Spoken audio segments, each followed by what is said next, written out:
Bueno, ahora vamos a ver qué cosa. Vacunas. Bien, Vacunas. ¿Qué es lo que pasa con una vacuna? Básicamente, uno administra, uno inocula, uno inyecta. Básicamente, bueno, hay algunas que no se inyectan, pero bueno. Uno administra un inmunógeno, o sea, algo que te va a generar respuesta inmune, justamente para generar una respuesta inmune.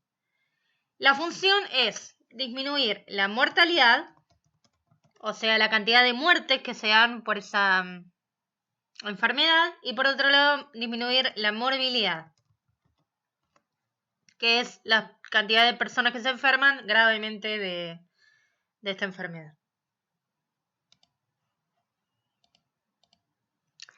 Bueno, acá está la definición. No sé si saben la historia de la vacuna, a partir de qué momento empezó a haber las primeras cosas de vacunas. No, profe. Tiren un momento en el cual les parece que empezó la primera, los primeros, las primeras bases, mejor dicho, de la vacunación. ¿De alguna pandemia? ¿Peste negra?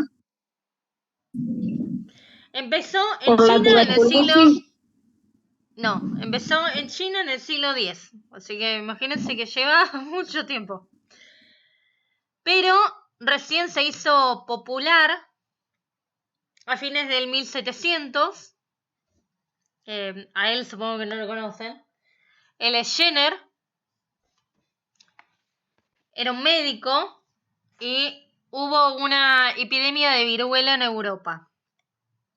Entonces, ¿qué pasó? Él vio, como les digo, era médico, y vio que las mujeres que ordeñaban las vacas tenían en las manos ampollas porque se habían contagiado justamente de la viruela vacuna.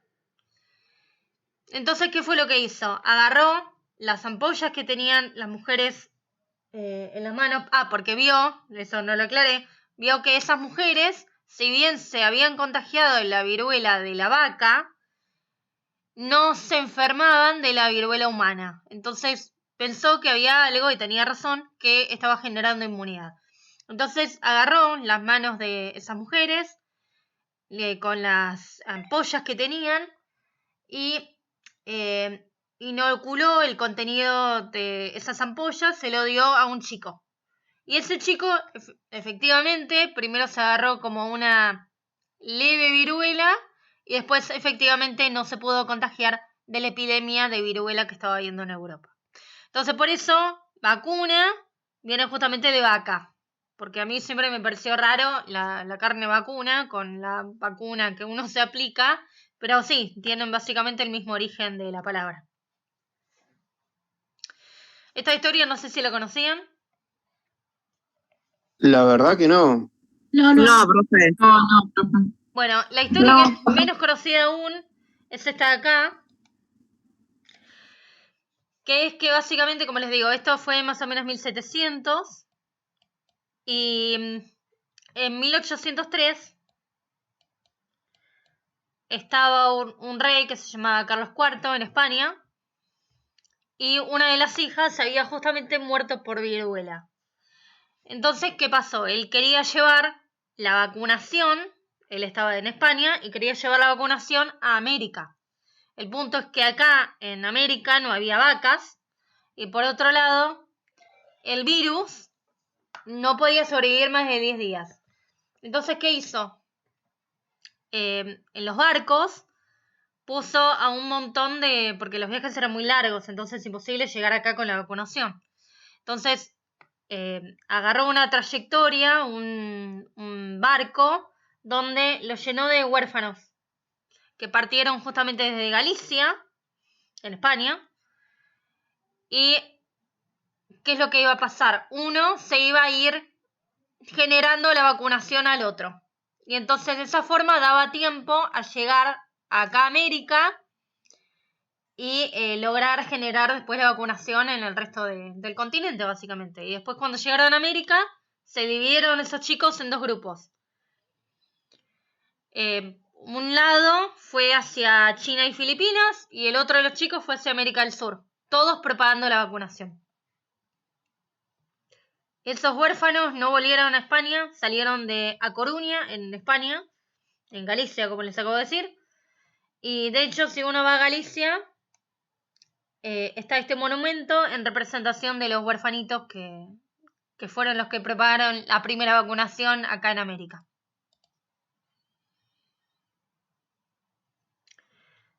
Esto creo, supongo que si no conocían la historia de Jenner, esto menos porque es aún menos conocido. No, profe. Es muy triste, por encima no volvieron, es como... A mí la verdad que me gustaría ir a ver el monumento. Después, esto de acá, como les dije, sigamos hablando de la viruela. En 1980 se pudo erradicar la viruela. Ahora les voy a explicar lo que es. Pero esto es un chico con viruela. Imagínense, bueno, como les digo, estas son todas ampollas que se generaban, era una enfermedad terrible. Y por suerte, en 1980 se logró erradicar. Este es el certificado que se generó para mostrar la erradicación de la viruela. ¿Y qué es lo que quiere decir? Que se erradicó una enfermedad quiere decir que desapareció de la faz de la Tierra. No existe más ese virus, por ejemplo, bueno, porque fue la única enfermedad que fue erradicada, por eso digo el virus. No existe más. O sea, para erradicarse una enfermedad tiene que cumplir un montón de requisitos. Por ejemplo, que no tiene que haber habido casos de personas que se hayan contagiado la enfermedad en un par de años. Además, no se puede contagiar a un animal, porque supongamos que una determinada enfermedad hace un montón de tiempo que ya no se ven humanos. Pero también la puede tener un gato. Bueno, un gato me puede volver a contagiar a mí, entonces no está erradicada. Tiene que solamente poder contagiar al humano, que no haya habido casos en los últimos años. Y además se hace un control en el agua, se hace un control en la tierra, en el aire, en un montón de lados, verificando que efectivamente el virus ya no está más y que no hay forma que nadie más se contagie de eso. Es como que literalmente desapareció el virus de la faz de la Tierra, es increíble. Pero bueno, la viruela es la única enfermedad que se ha erradicado y esperemos que siga habiendo enfermedades. La que se está próxima a erradicar, no sé si saben cuál es. No, profe. No, profe. La poliomielitis. La polio, supongo que le escucharon hablar porque hubo una epidemia hace como, iba a decir 50 años, pero más como 70 años.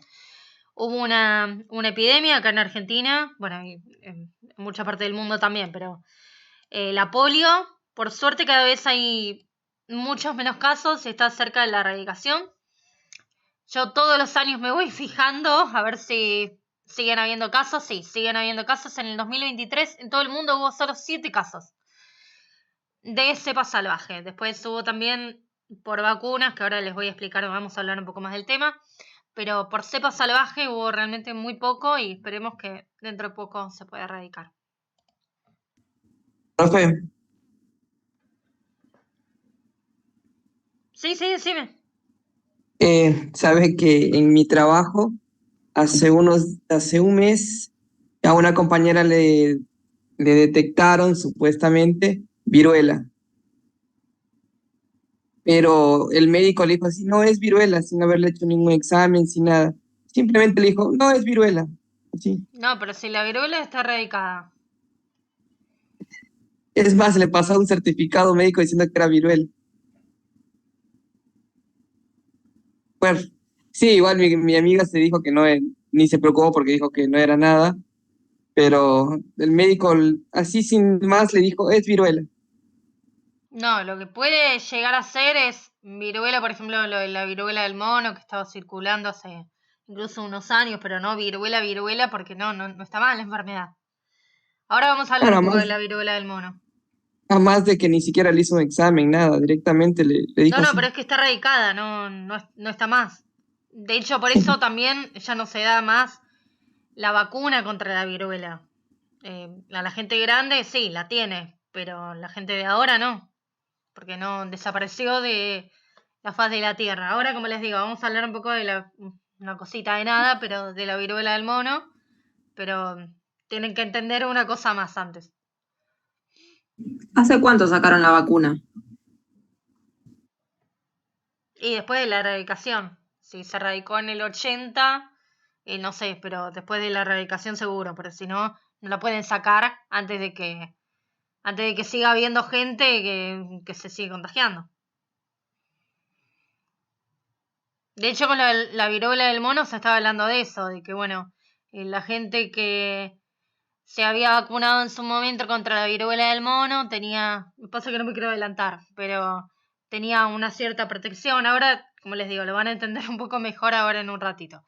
Pero la gente de ahora no está vacunada contra la viruela, con lo cual sí se podían agarrar del todo la viruela del mono. Bueno, algunas cosas que quería destacar de esto es que hay individuos no respondedores. ¿Eso qué quiere decir? Que hay individuos, hay personas a las cuales uno vacuna, que efectivamente no se sabe por qué, pero no responden a la vacuna. O sea, es como si no se lo hubieran dado. Después, ¿tienen efectos adversos? Sí, tienen efectos adversos. En general son en poca cantidad y leves, pero sí tienen efectos adversos. Después, algunas personas tienen reacciones alérgicas a alguno de los componentes. Esto también.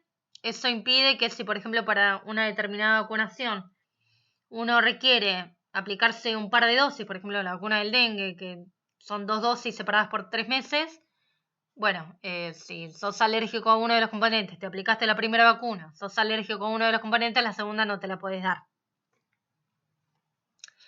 Después tenemos el tema de la cadena de frío, que hay algunos lugares donde no hay heladeras, con lo cual no se puede mantener la cadena de frío. ¿Y qué significa eso? Básicamente que las vacunas tienen que estar refrigeradas. Entonces, si no hay heladeras, no se puede mantener la cadena de frío, con lo cual en algunos lados no es accesible la vacunación. Y por otro lado, como en general se inyectan las vacunas, requiere un determinado tipo de personal que tiene que estar entrenado y que no cualquiera lo sabe hacer. ¿Alguna duda con esto de acá? No, profe. No, profe. Bueno, ¿cómo está formada una vacuna? Por un lado está formado por el inmunógeno, que es justamente la sustancia que uno aplica para que se genere la respuesta inmune, que ahora vamos a ver de qué tipos pueden ser. Después tenemos lo que se llaman adyuvantes, que los adyuvantes son determinadas sustancias que se aplican justamente para hacer la respuesta inmune más potente, más fuerte. Eso tiene distintas ventajas, por ejemplo, que si aplicas algo con adyuvantes, te permite disminuir la cantidad de inmunógeno que vas a utilizar. Y eso puede ser útil, por ejemplo, para una pandemia, por ejemplo, que uno tiene que generar gran cantidad de vacuna y tampoco es que puede usar inmunógeno así tirado hasta el techo, sino que hay que aplicar tanta cantidad que, bueno, tiene que haber un límite. Entonces, sirven mucho los adyuvantes. Después, por otro lado, los adyuvantes también generan que se necesiten menos dosis para aplicar una vacuna. Entonces, a lo mejor en lugar de 3 dosis, con un adyuvante ya con una dosis te alcanza bien y no es necesario aplicar más dosis. Después, acelera la velocidad de la respuesta porque te aumenta la inflamación y hace que se activen bien los linfocitos T. Sirve también para recién nacidos y sirve para ancianos. Y algunos ejemplos que tenemos, esperen que se los anoto, son por ejemplo las sales de aluminio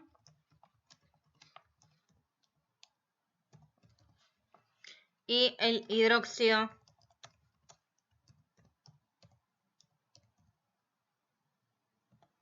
de aluminio. La respuesta reacciona anafiláctica y depende de a qué tuvieron una respuesta alérgica tan alta.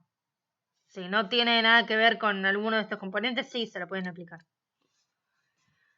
Bueno, como les dije, adyuvantes pueden ser, por ejemplo, estos dos, sales de aluminio o hidróxido de aluminio, o también los liposomas, también pueden ser, que son como capsulitas formadas como de membrana plasmática donde se puede almacenar cosas adentro. Entonces, esos son ejemplos. Ahora, la pregunta del millón. Sales de aluminio e hidróxido de aluminio. ¿Hace mal el aluminio de la vacuna? O sea, ¿hace mal el aluminio este que le estás poniendo acá como adyuvante? No, porque la farmacopea te pone un límite de cantidad de aluminio que pueden llevar las vacunas y básicamente en general todas las vacunas tienen mucha menos cantidad que lo que se permite en la farmacopea, así que no hay problema con eso. Y después, bueno, en general las vacunas, la mayoría, ¿por qué están formadas? La sustancia que está en mayor cantidad. ¿La ayudante? No. Chicos, si ustedes ven esto, ¿qué piensan que hay acá? Agua. Agua, bien. Entonces, todos los medicamentos que contienen agua requieren conservadores para impedir el desarrollo antimicrobiano. O también estabilizadores para estabilizar al antígeno, etcétera, etcétera. Entonces, por ejemplo, se pueden poner antibióticos justamente para impedir el desarrollo microbiano. Por ejemplo, tenemos la neomicina que se suele usar, que es un aminoglucósido. Lo vimos la semana pasada. Otro de los compuestos que está dentro de esta categoría última es el timerosal,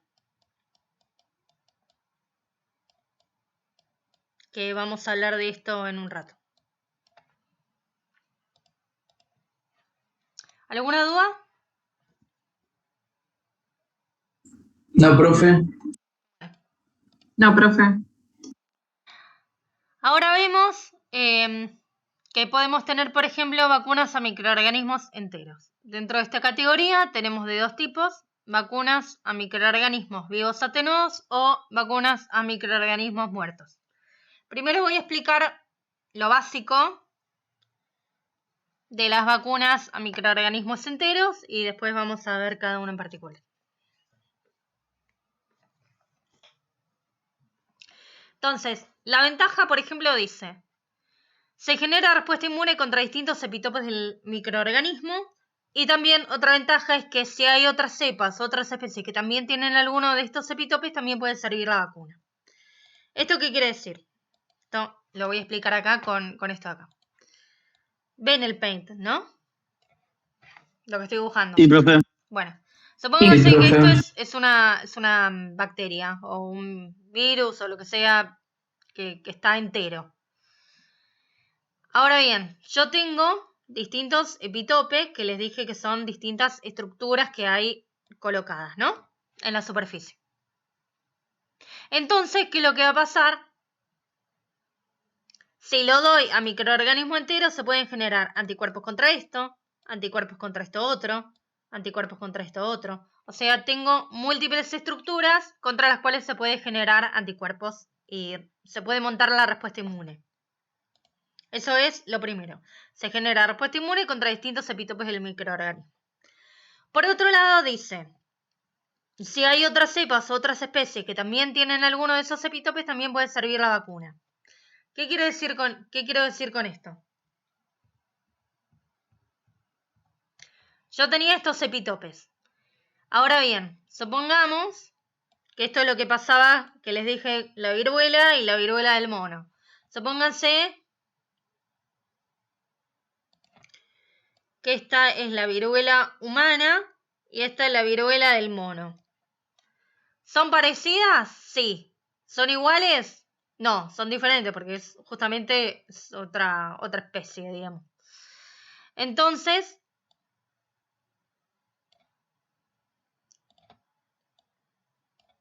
son diferentes, pero hay algunos epitopes que pueden compartir.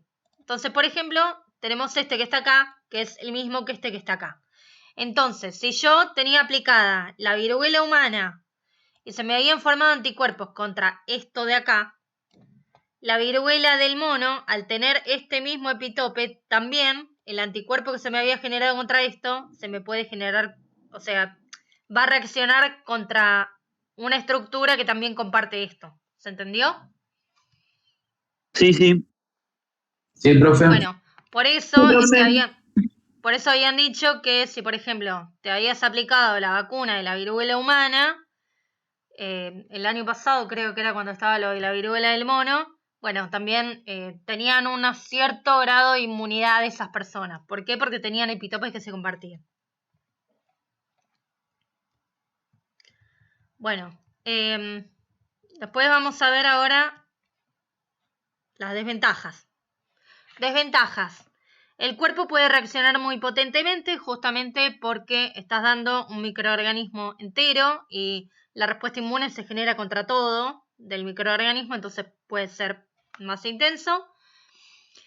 Después dice que el microorganismo, al ser entero, ya de por sí tiene distintas formas que puede evadir la respuesta inmune y entonces puede que la respuesta inmune no se monte de la forma correcta. Y después, por otro lado, dice el último punto que puede que haya epitopes contra los que se reacciona más fácilmente el sistema inmune, pero no son tan útiles para generar la memoria. Por ejemplo, supónganse que contra esta estructura se forman un montón de anticuerpos. Muchísimos anticuerpos. En cambio, contra este se forma solamente uno. Ahora bien, a lo mejor contra esto, que es contra lo que más se generó la respuesta inmune, la realidad es que mucho para generar la memoria y que la próxima vez que ingrese el microorganismo me sirve para reconocerlo, a lo mejor no es tan bueno. Entonces, esa sería una desventaja. ¿Me va siguiendo? Sí, sí, profe. Sí, profe.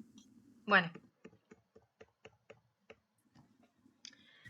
Ahora bien, ya que vimos las generalidades de esto, vamos a ver, como les dije, si es entero puede ser a vivos atenuados o a muertos.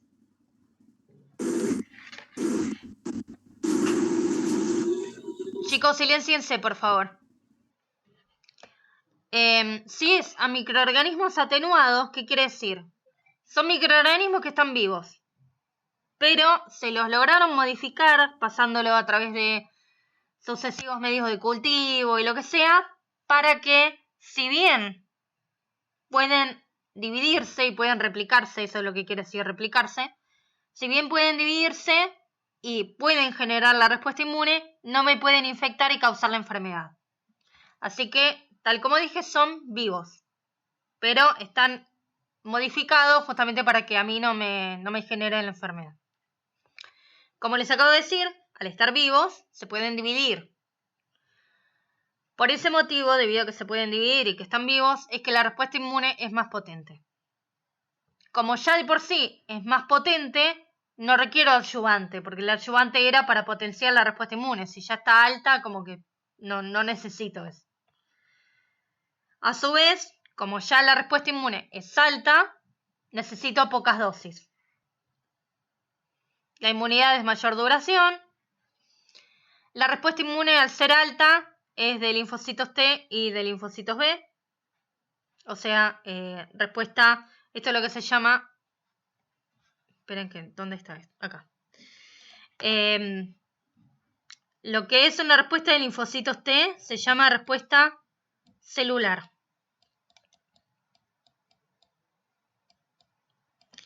Y lo que es una respuesta de linfocitos B que generan anticuerpos se llama una respuesta humoral. Ahora les digo por qué.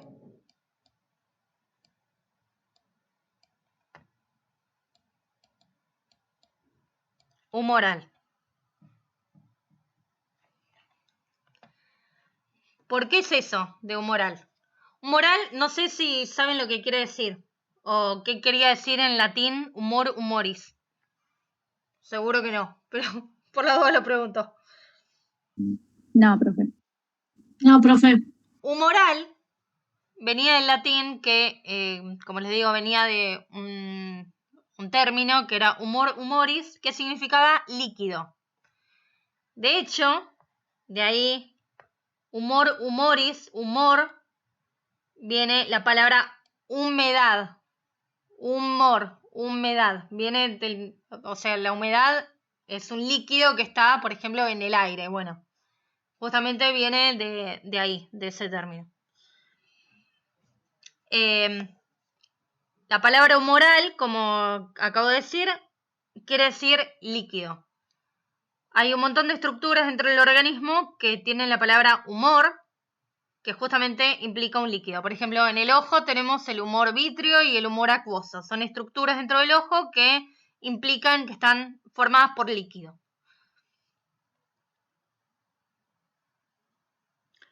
En latín, por ejemplo, esta palabra también se pensaba que tenía que ver con humus, que es la tierra, y de hecho, justamente porque pensaban que los líquidos emanaban de la tierra. De hecho, de ahí, por ejemplo, viene la palabra exhumar, que es eliminar la tierra para sacar un cuerpo, por ejemplo, de que está enterrado. Por eso exhumar también va con H, porque es sacar el humor, sacar el líquido. Y bueno, también de ahí viene la teoría de lo que se llama los 4 humores, que era una teoría que estuvo desde el 400 a.C. hasta el siglo XIX. La teoría de los 4 humores era una teoría por la cual se pensaba que se generaban las enfermedades, que uno tenía distintos líquidos en el organismo, y según si estaban equilibrados o no, era que si tenías la enfermedad o no, y cómo estabas. Entonces, si tenías los 4 humores equilibrados, estabas de buen humor. Entonces, de ahí vino la palabra de que está bien, está contento, está todo bien. Bueno, el punto es, me estoy yendo.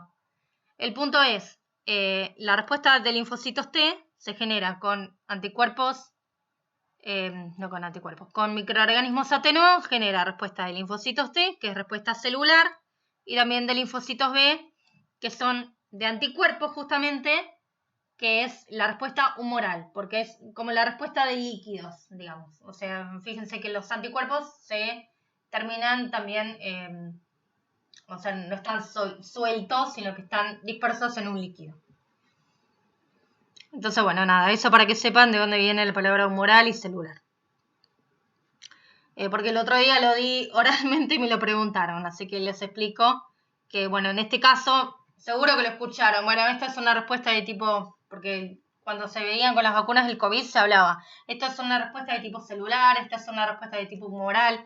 Acuérdense, respuesta de tipo humoral es por los anticuerpos, respuesta de tipo celular es por los linfocitos T, que por ejemplo podían matar directamente al microorganismo.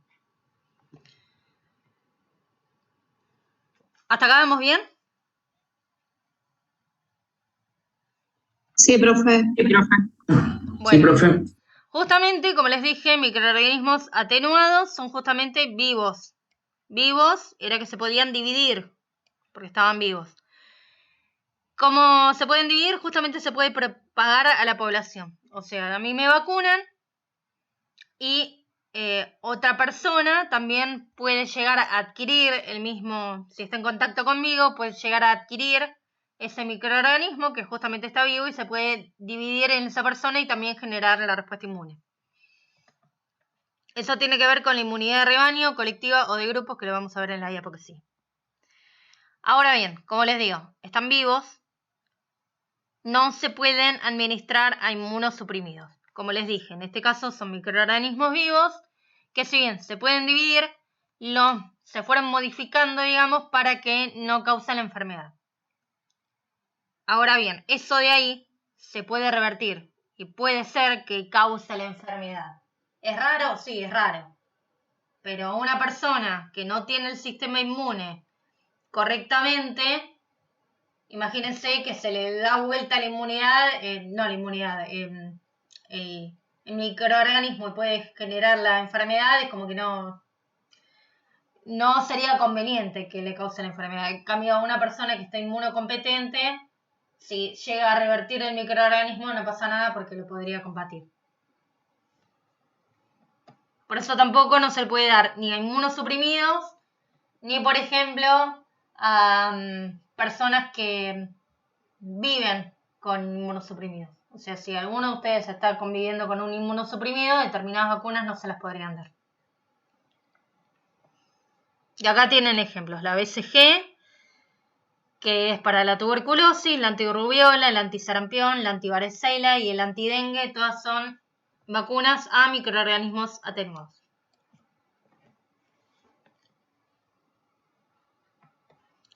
¿Alguna duda?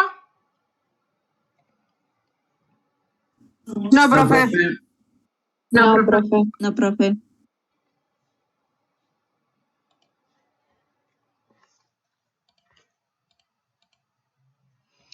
En cuanto a la inmunidad de rebaño, esto se los quiero mostrar en un video que tengo. ¿Me siguen escuchando? Porque apareció un botón. Sí, profe, se escucha bien. Bueno. No, porque hacía algo del audio, dije a ver si. Bueno, acá quiero que miren. Esperen que lo vuelvo a poner. Acá lo que quiero que miren es que las personas que no están vacunadas y que están sanas están en color celeste. Ahora voy a reproducirlo.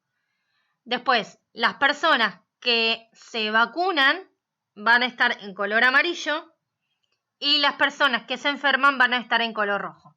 Entonces, esto es para que vean, según el porcentaje de vacunados, cuánto cuesta que la enfermedad se propague o no en la población. Entonces, por ejemplo, si tenemos 0% de vacunados, fíjense lo rápido que se pone todo rojo, o sea, todos enfermos. Con 25%, fíjense que tarda un poco más.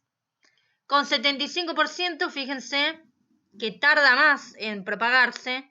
Y ya cuando hay 95% de vacunados, prácticamente la enfermedad no se propaga en la población. Entonces, esto te da una idea de que no es que la persona es mágica y no se agarró la enfermedad, que yo no me vacuné y sin embargo no me contagié. No, no es que tenés magia en tu organismo y el microorganismo no te quiere, sino que al estar la mayoría de la gente vacunada, la enfermedad cuesta que se propague y que empiece a diseminarse en la población. Porque entre todos se genera una inmunidad de masa y eso hace que la enfermedad no prospere.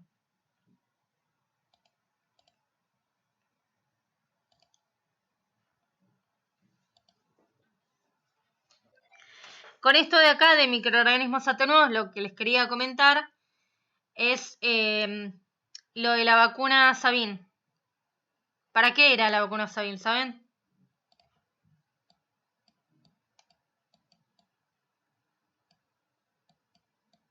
No, profe, no me acuerdo la realidad. No. Bueno, la vacuna Sabin era para la polio. Para la polio había dos tipos de vacuna. Para la polio había dos tipos de vacuna. Una era la Sabin y la otra es la Salk.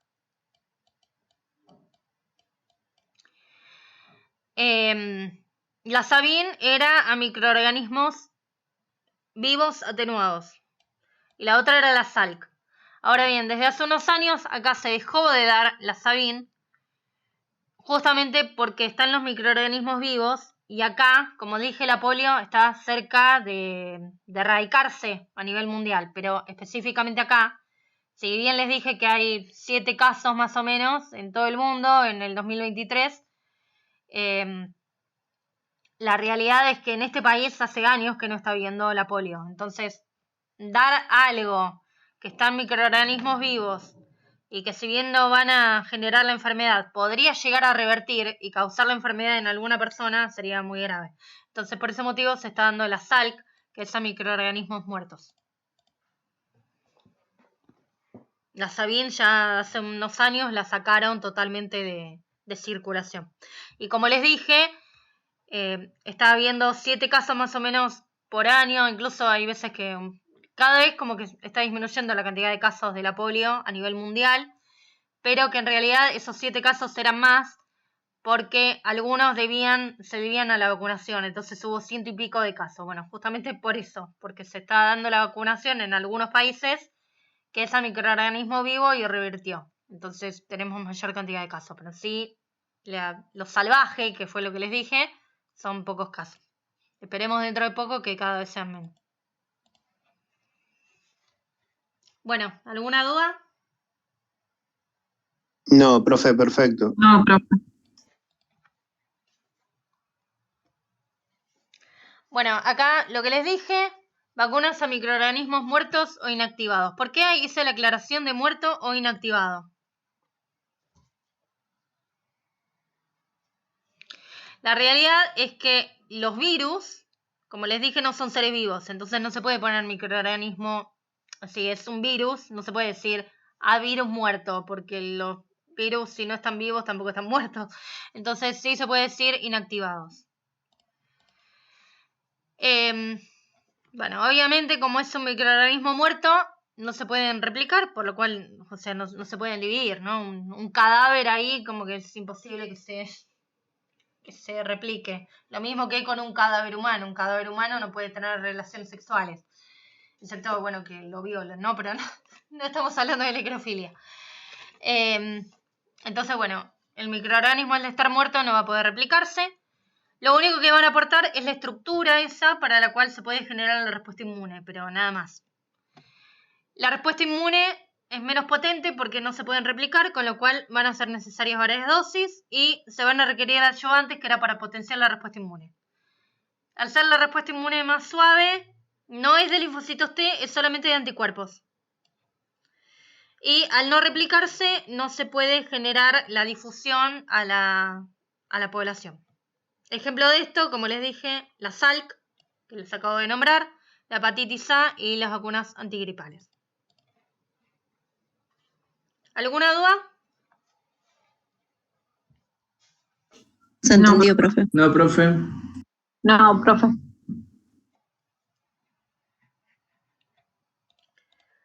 Después, podemos tener otro tipo de vacunas, como les dije. Teníamos a microorganismos enteros, dentro de esos vivos, y después teníamos muertos o inactivados. Después también podemos no tener los enteros directamente a subunidades. ¿Eso qué quiere decir? Solamente una partecita. Entonces, por ejemplo, si esto es el microorganismo que estábamos viendo, en lugar de inyectar a todo esto de acá, lo que voy a hacer es, por ejemplo, administrar únicamente esta proteína de acá. Entonces, hago una vacuna solamente con una proteína, por ejemplo, y entonces mi organismo la puede reconocer y puede generar la respuesta inmune específicamente contra eso. Entonces, la ventaja es que la respuesta inmune está dirigida contra estructuras que son importantes del microorganismo. No van a infectar porque básicamente es, por ejemplo, una proteína nada más. Y no hay tantas reacciones inflamatorias porque no estoy dando todo el microorganismo, sino solamente una proteína del microorganismo. El problema, si se muta la proteína esa, se pierde la respuesta inmune. ¿Qué quiere decir eso? Como les digo, acá tengo el microorganismo, voy a dar una vacuna contra esta estructura que, bueno, es esto de acá.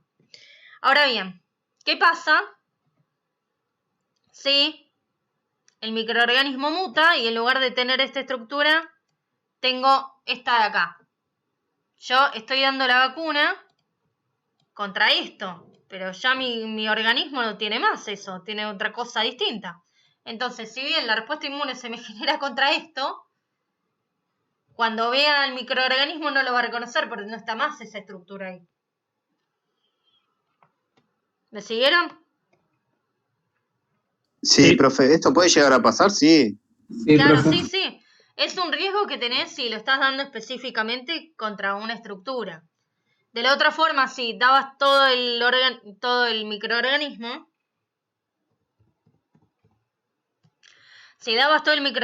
no esto, dabas todo el microorganismo, bueno, te muta esta proteína, bueno, no importa. Aún así, seguís generando inmunidad contra esto. Es como que, bueno, es más amplio todo. Pero si estás dando solamente una estructura y la mutaste, bueno, ya está. Vos no, la mutó el microorganismo, ya está.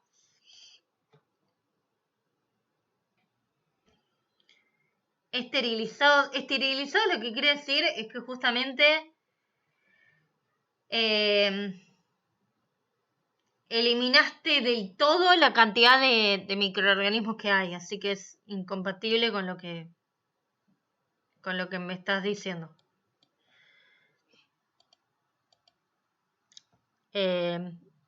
Ahora, si te referís que están inactivados, sí, están. Cuando vos estás dando. ¿Puedes contar? Si estás dando a microorganismos inactivados, sí, realmente no hay forma de que te pueda generar nada porque es solamente una estructura nada más que hay. Bueno. ¿Qué más? Bueno, si se muta la proteína se pierde la respuesta inmune con la subunidad. Como les dije, la respuesta inmune no es tan potente, por lo cual va a requerir ayudantes. Y si la respuesta inmune no es potente, va a ser solamente de anticuerpos, no de linfocitos T. ¿Alguna duda con esto de acá? De vacunas de COVID hubo de todo tipo, básicamente. Hay algunas que incluso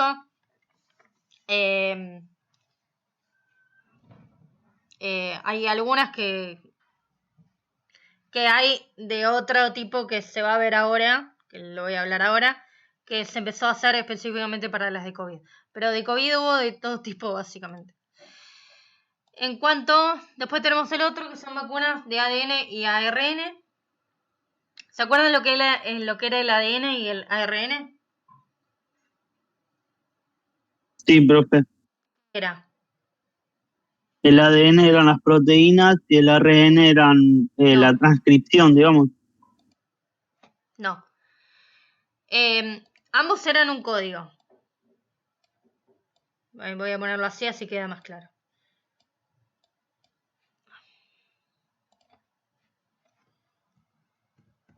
¿Un código de cómo están formadas las proteínas, puede ser? Sí. El ADN es un código que me indicaba en la secuencia de aminoácidos que tenían las proteínas. De ese código no podía directamente pasar a la secuencia de aminoácidos, tenía que pasar a otro código que se llama ARN y después de ahí se generaba así el código de aminoácidos. Ahora bien, bueno, para que tengan esto presente, lo que les voy a decir. ¿Qué es lo que se hace con las vacunas de ADN y ARN? Que les dije que esta es la nueva tecnología que se empezó a hacer recién con las vacunas del COVID. Se selecciona un gen que codifica para la proteína de interés y se le inserta en un plásmido. ¿Qué es lo que significa eso? Si es, por ejemplo, un gen de ADN, es una secuencia del ADN que codifica para una proteína. Entonces, en lugar de hacer proteínas a subunidades, por ejemplo, que era con esta proteína de acá, lo que hago es, en lugar de poner la proteína esta, agarro el gen, o sea, la porción del ADN que codifica para la proteína esta. Entonces, en lugar de poner la proteína, pongo la parte del ADN. De ahí que me pase ARN, de ahí que se sintetice la proteína, que sería lo mismo que dar esto de acá. ¿Sí? ¿Me siguieron?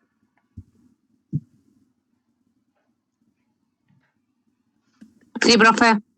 Bueno, entonces eso fue lo nuevo que se dio. Se dio o un pedazo de ADN que codificaba para una proteína o se dio un pedazo de ARN, que bueno, básicamente era lo mismo. Mi organismo era el que pasaba del ADN o el ARN al código de aminoácidos.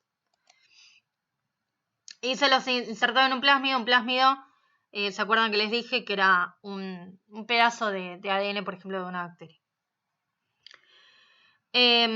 Esto, por ejemplo, este tipo de vacuna de ADN y ARN, fue en las que fue, por ejemplo, para la vacuna de Pfizer, para el COVID. Fue eso, vacuna de ADN o ARN.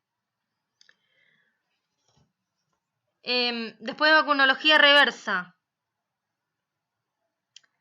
Vacunología reversa, lo que se hace, está, por ejemplo, para la Bexero, que es la antimeningocóxica. Lo que se hace es que se analiza a través de computadora, y esto es lo nuevo que se viene con vacunas, se analiza a través de computadoras qué partes de los microorganismos generan buena respuesta inmune y generan buena capacidad de generar memoria inmunológica. Entonces se analiza qué partes del microorganismo después no mutan para hacerlo estable que se pueda dar una vez sola. Este es el problema con las vacunas de la gripe, por ejemplo. ¿Alguno sabe por qué nos lo tenemos que aplicar la vacuna de la gripe todos los años? Porque muta, No, profe. Sí, perfecto. Porque va muta. mutando. Bien. Entonces, todos los años es básicamente como si te estuvieras dando un microorganismo nuevo. Entonces, si se ve a través de la computación que, por ejemplo, esta estructura no te muta, bueno, directamente haces una vacuna contra esta estructura. Y entonces te estás ayudando y estás generando que no haya que dar vacunas todos los años contra algo. Entonces, eso es lo nuevo que se viene con el tema de vacunación. ¿Alguna duda con los tipos de vacunas que hay? No, profe. No, profe. Bueno, y con esto de acá, como les digo, si se analiza el ADN y se analizan las proteínas, obviamente para hidratos de carbono no sirve. Vacunas hechas de hidratos de carbono, porque como acabo de decir, el ADN tiene que ver con las proteínas, no con el hidrato de carbono.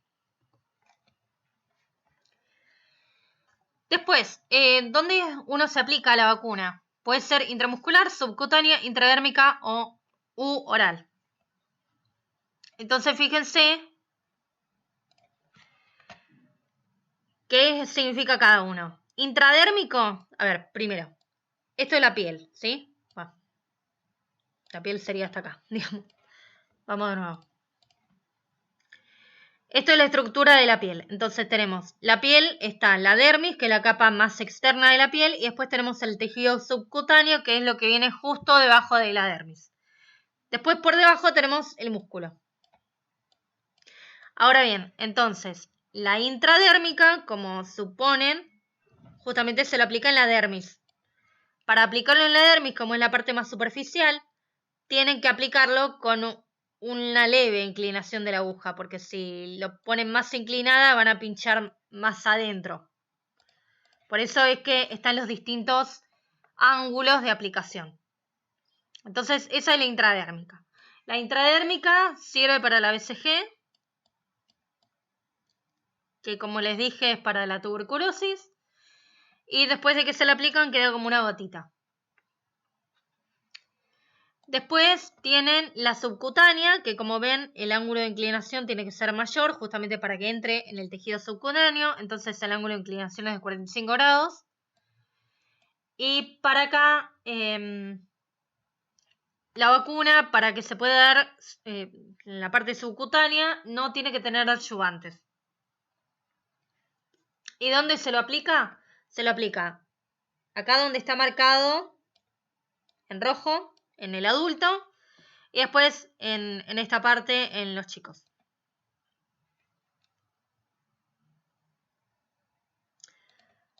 En los bebés. Y después tenemos la intramuscular, que fíjense cómo tiene que aplicarse la aguja para lograr penetrar todas las capas que tiene. Es un ángulo de 90 grados. Y para la intramuscular, sí, pueden ser vacunas para adyuvantes. Y se aplica también en el muslo o se aplica acá en el deltoides en adultos. El deltoides es el músculo del hombro. Por ejemplo, la SALC es intramuscular. Y después la oral, ¿dónde se aplica? Por la boca. En la boca.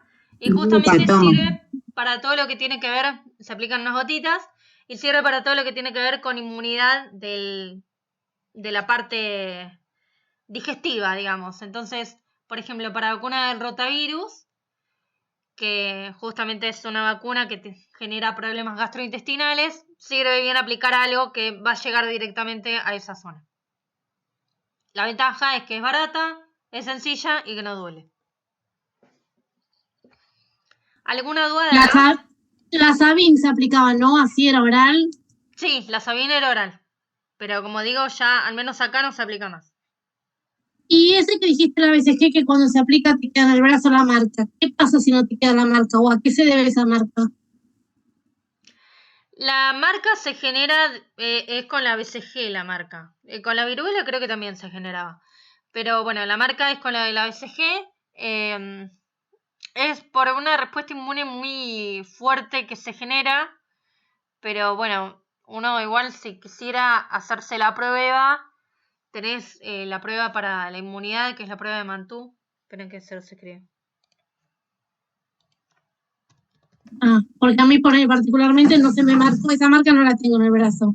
Y veo que muchos sí la tienen, por eso te pregunto, ¿a qué se debe la marca esa que sí, La que no? reacción No, de Mantoux. La reacción de Mantoux sirve justamente para ver si uno tiene inmunidad o no. Igual hay lugares que ya no la hacen, pero para ver si uno tiene respuesta a la BCG, que es justamente la que te genera la marca. Igual la mayoría de la gente tiene reacción, pero como digo, hay individuos no respondedores a todas las vacunas. Pero, a ver, el problema también está si toda la gente no, o mucha gente no se vacuna, pero si no, es lo que te digo, que por suerte está la inmunidad de rebaño, que contra esas personas que no reaccionaron, aún así tienen inmunidad. Bueno, después hay otra cosa que les quería comentar, que hay vacunas que son combinadas, que justamente en la misma formulación permite dar varias. Por ejemplo, tenemos la doble viral, que es contra sarampión y rubiola. Y después la triple viral, que tenemos sarampión, rubiola y paperas.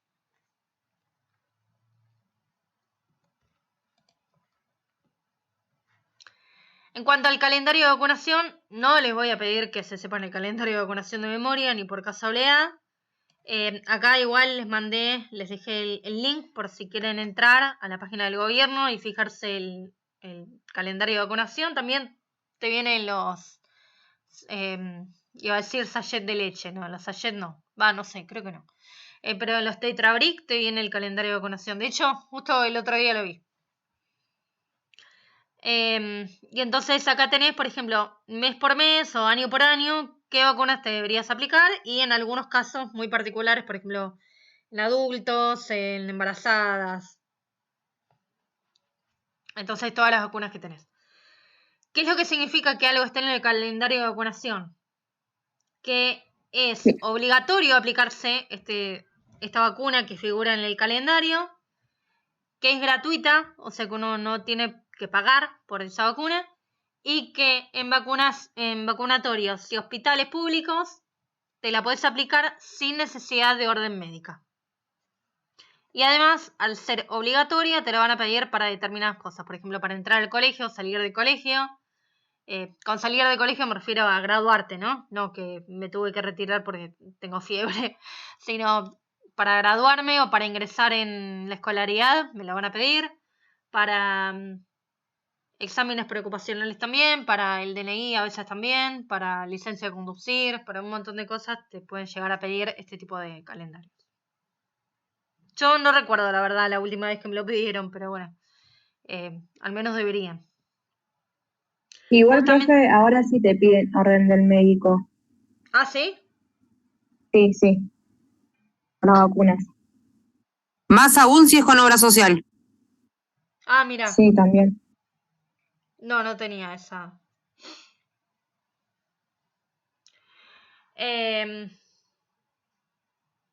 Bueno, ¿por qué es obligatorio? Bueno, básicamente por lo que les dije de la inmunidad de rebaño. Es la forma de asegurarse que al menos la mayoría de la gente está vacunada. Porque no es una cosa de yo particularmente no me quiero vacunar. No, es una cosa de generar inmunidad a todos. Es una cuestión de salud pública, no es una cuestión de querés o no vacunarte y te gusta o no. Entonces la forma de asegurar que nos puede servir a todos es básicamente volverlo obligatorio. Aún así hay personas que no se vacunan. Eso es porque no pueden hacerlo. Por ejemplo, que como les dije, hay algunos tipos de vacunas que no se les puede dar inmunosuprimidos. Hay otras que tienen alergia a algún tipo de componente. Hay otros que les queda muy lejos el centro de salud, con lo cual no pueden acceder.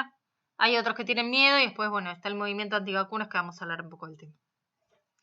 Pero como les digo, es muy importante que las personas se vacunen porque hay personas que quieren vacunarse y realmente no lo pueden hacer. Personas que están inmunosuprimidas, personas no respondedoras, personas que, por ejemplo, bebitos que no llegaron a vacunarse básicamente porque todavía no tienen la edad para vacunarse de una determinada cosa o que se aplicaron una dosis y que no lograron tener la inmunidad porque hacen falta más de una y no llegaron a tiempo justamente por ese motivo. De hecho, tengo una conocida que tenía el bebé y que se había aplicado una vacuna, no me acuerdo cuál, se aplicó una sola y se ve que no le llegó a generar efecto y se terminó muriendo porque se agarró esa enfermedad. Y estoy hablando de un bebé. Y bueno, ella encima era médica, así que sí, hubiera querido vacunarlo. De hecho, lo había vacunado con una dosis, pero se ve que no alcanzó. O a lo mejor era no respondedor de una. Pero bueno, cuanta menos gente está sin vacunar, menos se dispersa la enfermedad en la población. Profe, ¿y cuánto tiempo tiene que tener la vacuna para ponerse en el cuerpo y cada efecto? Porque, por ejemplo, a mí me pasó con mi hija que le faltaba una semana para cumplir los años, para ponerla de la varicela y le agarró varicela. A una semana. Y no me dejaron poner la vacuna. Me dijeron que no. Es que si está, por ejemplo, en el calendario, tiene que ser en ese momento. De hecho, hay veces que, por ejemplo, no sé, te dicen a una determinada edad que te la puedes aplicar según el calendario de vacunación. El punto es que recién salió la vacuna esta. Y vos ya sos un poquito más grande, bueno, no te la puedes aplicar. Es como que sí podés, pero lo tenés que pagar. Pero ella teniendo la edad, una vez que tuvo la enfermedad ya no le quisieron aplicar porque dice que ya no valía la pena. No, claro, no. Sí, ya se enfermó. Pero bueno, justamente con el tema de la varicela es bastante complicado. Hay algo que les voy a contar ahora de la varicela. Porque uno lo toma como, una enfermedad te pica un poco el cuerpo y nada más. Bueno, no. Profe, disculpe, a mí una vez a mi hijo le agarró varicela y el médico me llegó a decir que le puede agarrar 2 veces. ¿Eso es verdad?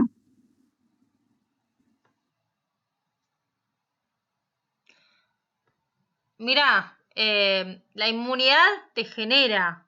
Como poder te podrías agarrar una enfermedad 2 veces, sí. No es lo más común, porque en general, justamente lo que te digo, te genera la inmunidad. Sí, por eso, como poder te puede agarrar. Pero bueno, ya es un poco más raro. Y si te llega a generar, lo más probable es que sea mucho más leve porque ya tenés un cierto grado de inmunidad. Bueno, en cuanto a mitos que circulan. A ver, quiero que me digan si lo conocen o no los mitos. Por ejemplo, vamos desde el principio. Las vacunas causan autismo. ¿Lo escucharon nombrar? No. ¿No? ¿Nunca escucharon ese Sí. mito? Sí, No, yo no. sí, escuchado. No. Bueno, es un mito que anda circulando y que les voy a contar de dónde viene. Pero eso es del movimiento de vacunas, perdón. Sí, yo estoy, justamente por eso puse mitos. Mitos, hay algunos van a ver que tienen una parte de real, este particularmente no, pero hay algunos que van a ver que tienen un cierto grado de realidad, pero son con lo que se sustentan los antivacunas para decir, ay no, las vacunas son malas, pero no tienen fundamento y hay algo que puede llegar a ser más o menos cierto en algunos casos, pero no es motivo para dejar de dar la vacuna. Ahora, bueno, van a entender bien cuando lo explique en sí. Bueno, esto porque surgió lo de las vacunas causan autismo. Un médico en 1998 que se llamaba, voy a decir el nombre porque todo el mundo tiene que conocer el nombre de esta persona no grata, que se llama Andrew Wakefield. No le voy a preguntar obviamente el nombre, pero quiero que al menos lo escuchen nombrar. El punto es que, ¿qué pasó? Encontró, según él, una asociación entre la vacuna que protegía contra el sarampión, rubiola y paperas y el autismo. El punto es que al encontrar, entre muchas comillas, vuelvo a decir, esa asociación lo que hizo fue publicarla en la revista The Lancet, que es una de las revistas más prestigiosas a nivel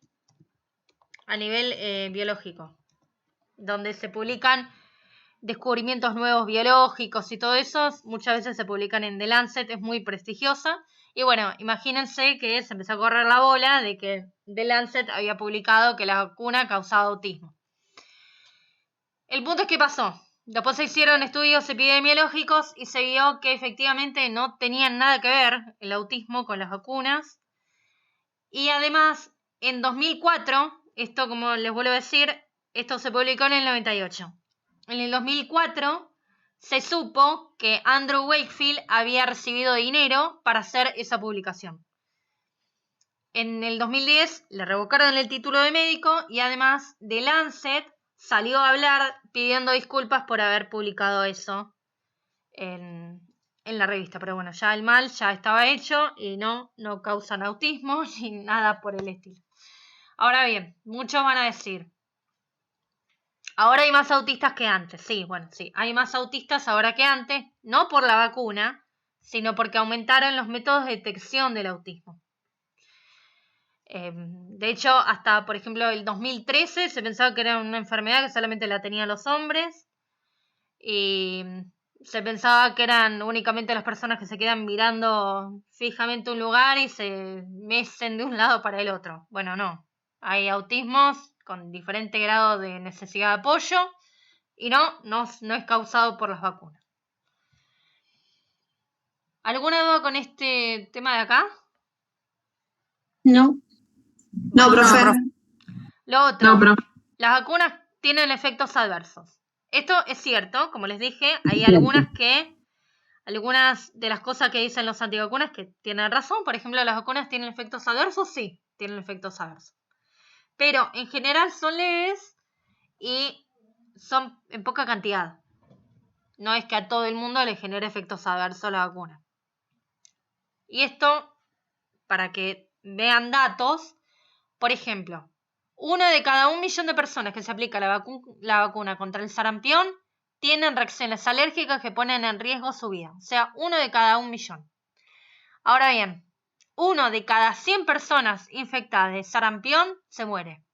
Así que si no se aplicara la vacuna, la mayoría de la gente tendría sarampión porque empezaría a circular el microorganismo. Y 1 de cada 100 personas se moriría. Así que vale la pena aplicarse la vacuna. Después el tercero, la vacuna contra la polio causa muerte súbita.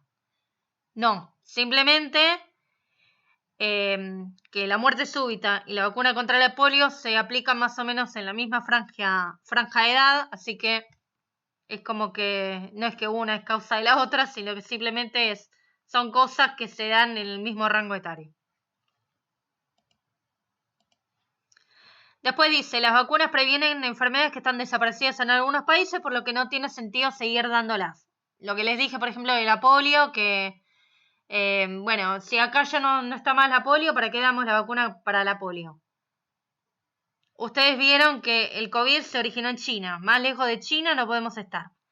En la actualidad, algo que se generó en un país, con lo globalizados que estamos, a las horas llegó a este país. Entonces, si no lo seguimos aplicando, van a empezar a esparcirse nuevamente las enfermedades. ¿Alguna duda con todo esto? No, profe. No, profe. Después, las mejores condiciones de higiene y sanidad van a hacer que desaparezcan las enfermedades. No. En Japón, con lo limpios que son, se había dejado de dar, y que encima comen resano, hacen yoga, todo ese tipo de cosas, se había dejado de dar algunas vacunas y se vio que volvieron a aumentar el número de enfermos por esas enfermedades. Después dice, las vacunas intentan prevenir enfermedades típicas de la niñez. Sí y no. Por ejemplo, la rubiola, la mayoría de la gente en la adultez la tiene de forma sintomática. O sea que directamente no tiene síntomas. Pero ¿qué pasa? Si se le agarra a una embarazada en el primer trimestre, tiene un 90% de chances de pasárselas al feto, a la enfermedad. ¿Eso qué puede causar en el feto? Puede causar muerte del bebé, disminución del tamaño cerebral, problemas en la visión, problemas cardíacos, así que, bueno, hay que aplicarlas igual.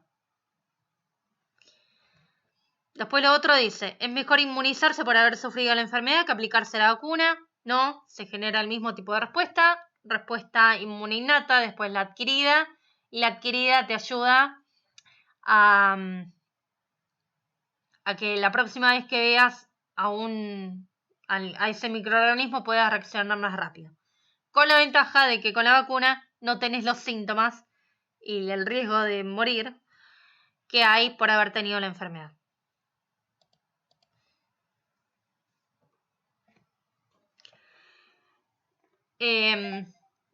Después, otra cosa que les quería comentar con el tema de la varicela, que les había dicho, que de hecho el tema lo sacaron ustedes, es que muchas veces la varicela, por ejemplo, se la tomaba, yo soy de la década del 90, y en esa época no se aplicaba la vacuna de la varicela. La mayoría de la gente, como que, bueno, nada, es una enfermedad que simplemente te pica un poco el cuerpo y nada más.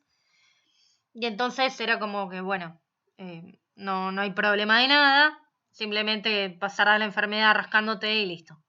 En mi época casi nadie se vacunaba, mi mamá es médica y mi papá también, y me quisieron vacunar para la varicela y de hecho me vacunaron. ¿Me agarré la enfermedad? Sí, me la agarré a los 15 más o menos, pero la realidad es que tenía 17 ronchas, yo las contaba y una encima en la punta de la nariz, hermoso. Pero bueno, ese es otro punto. El punto es, me agarró mucho más suave que si me hubiera agarrado la enfermedad. La gente que tiene varicela en general se brota feo. ¿Cuál es el punto con esto? Mi mamá, como les acabo de decir, es médica. Bueno, ¿cuál era el tema de acá? Que, bueno, ella obviamente tenía un montón de pacientes y una de ellas fue a la consulta y nada, empezaron a hablar y la señora le dijo, no, yo no voy a vacunar a mi hija contra la varicela, no sé qué, bueno. Y mi mamá le dijo, no, mire, hay casos en los cuales la enfermedad puede progresar y las enfermedades que son virales no afectan únicamente, es como que te afectan a nivel global de todo el cuerpo. Entonces, hay veces que se ha demostrado que algunas personas que tienen varicela después pueden generar diabetes. Bueno, la mujer no le dio bola, la chica se enfermó de varicela y se agarró diabetes. Así que nada, para que vean que no es una pavada, que ninguna enfermedad es una pavada, menos las enfermedades virales. Las enfermedades virales son mucho más graves que las enfermedades bacterianas. Eso para que lo tengan en cuenta. Como digo, las enfermedades virales te atacan en general a todo el cuerpo, a diferencia de las enfermedades bacterianas. ¿Alguna duda con todo esto? No. No, profe. No, Bueno, profe. No, profe. Lo último de las vacunas contienen mercurio. Esto es cierto, yo les dije que uno de los componentes podía ser el timerosal.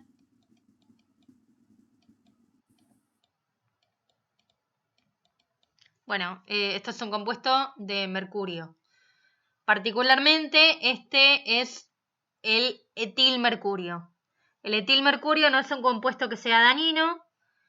Los antivacunas dicen que el metilmercurio es dañino y es cierto, el metilmercurio es dañino, pero esto no es metilmercurio, es etilmercurio, es otra cosa. Entonces, no, esto no hace mal, no es dañino, está todo bien con esto. Después, administrar varias vacunas al mismo tiempo puede colapsar el sistema inmune. No, todo el tiempo están ingresando microorganismos y todo el tiempo el sistema inmune está combatiendo distintos tipos de microorganismos que está entrando, así que no va a colapsarlo. Algo de esto que les quería comentar.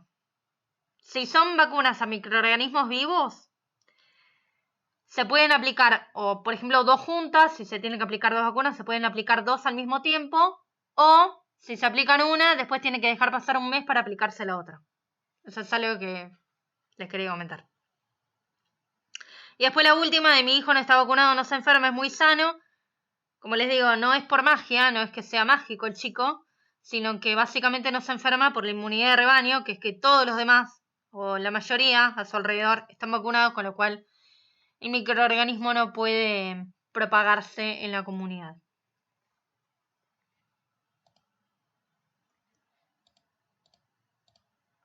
¿Alguna duda con todo esto? No, profe. No, profe. No, profe.